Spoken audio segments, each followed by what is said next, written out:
जो है ना वो फिर एसिड क्रिएट करने लगती है। यानी हम 8 से 10 घंटे फ्री रहते हैं, रात भर कुछ भी ना खाते ना पीते हैं, फिर सुबह फ्रेश हो जाते हैं, तो हमारी आंतें एकदम क्लीन हो जाती है, हमारे जो सेल्स है वो एकदम फ्रेश होती है। अब उस समय हम कुछ भी खाने को नहीं देते तो हमारी बॉडी में एसिड क्रिएट होने लगता है। उस एसिड क्रिएट होने की वजह से, उस एसिड के क्रिएट होने की वजह से फिर हमारे चैलेंज आते हैं, और फिर धीरे धीरे करके और बॉडी में जो हमारी सेल्स होती है वो डेड होने लगती है, मृत होने लगती है हमारी सेल्स, है ना, क्योंकि एसिड क्रिएट होता है, एसिड से डेड सेल्स हो जाती है। और फिर इफेक्ट क्या होता है, फिर हमारी बॉडी में बॉडी एसिडिक होना चालू हो जाती है, बॉडी वीक होना चालू हो जाती है, कमजोर होना चालू हो जाती है। पर ये शरीर जो है ना ईश्वर का बनाया हुआ बहुत शक्तिशाली अंदर से, तो जब तक इसके 30-40-50% तक भी कोई प्रॉब्लम होती है ना तो ज्यादा सिम्टम्स नहीं आते, झेल जाता 50% तक। जब इसके बाद प्रॉब्लम होने लगती है ना तब शरीर रिएक्ट करना चालू करता है, इसलिए इसका ध्यान रखना। तो उठने के 2 घंटे के अंदर अंदर आपको ब्रेकफास्ट देना कंपलसरी है, कंपलसरी है ना, अनिवार्य है ब्रेकफास्ट देना। उठने के 2 से 3 घंटे के अंदर अंदर आपको ब्रेकफास्ट देना बहुत जरूरी है।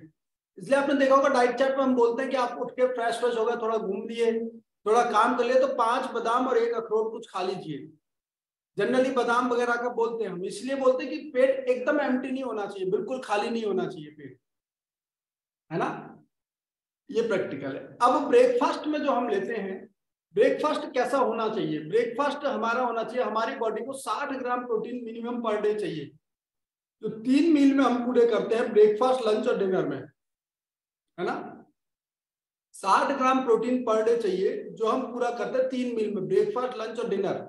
और कुछ ज्यादा रिक्वायरमेंट तो ज्यादा की होती है, जितना वजन है उतने किलोग्राम चाहिए होता है, बट हम पूरा मिनिमम 60 ग्राम चाहिए होता है।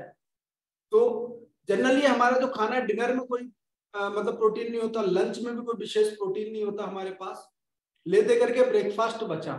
तो ब्रेकफास्ट को अच्छा बनाने के लिए इसमें हाई प्रोटीन वाला ब्रेकफास्ट होना ही चाहिए आपके पास, राइट, हाई प्रोटीन। अब जो जनरली हम जो ब्रेकफास्ट लेते हैं, पोहे ले लिया, हमारे कुछ महापुरुष तो ऐसे हैं जो चाय और टोस्ट लेते हैं। हमारे देश में ऐसे महापुरुष है कि सर सुबह सुबह खाली पेट चाय नहीं लेनी चाहिए, तो 2 बिस्किट और 2 टोस्ट और ले लेते हैं। मतलब एक तो चाय ही जहर है, और उसके ऊपर 2 टोस्ट और या 2 बिस्किट और ले लिया, और फिर कहते हैं सर डाइजेस्टिव बिस्किट लेते हैं, डाइजेस्टिव बिस्किट, वाह वाह वाह वाह, बहुत सुंदर, डाइजेस्टिव बिस्किट, यानी वो पेट में जाते ही डाइजेस्ट हो जाएंगे, है ना, इतने खतरनाक डाइजेस्टिव बिस्किट हैं। अरे भाई बिस्किट ही है वो भी, डाइजेस्टिव का वो नहीं है। तो हम रिवर्स गियर लगा रहे हैं, यानी हमारे शरीर को बोल रहे हैं कि तू जल्दी से जल्दी बीमार हो, स्वस्थ मत हो, बीमार हो, ये हम हमारे शरीर को बोल रहे हैं। जनरली क्या, फिर नाश्ते में क्या आएगा, दूध जरूर जनरली ज्यादातर लोग ले लेते हैं हमारे देश में, दूध के साथ कभी बिस्किट खा लिए, कभी पराठे खा लिए, कभी पोहे खा लिए, है ना, यानी हाई कार्बोहाइड्रेट वाला हम नाश्ता लेते हैं जिसमें प्रोटीन वैल्यू 5 से 10 ग्राम होती है, ठीक है।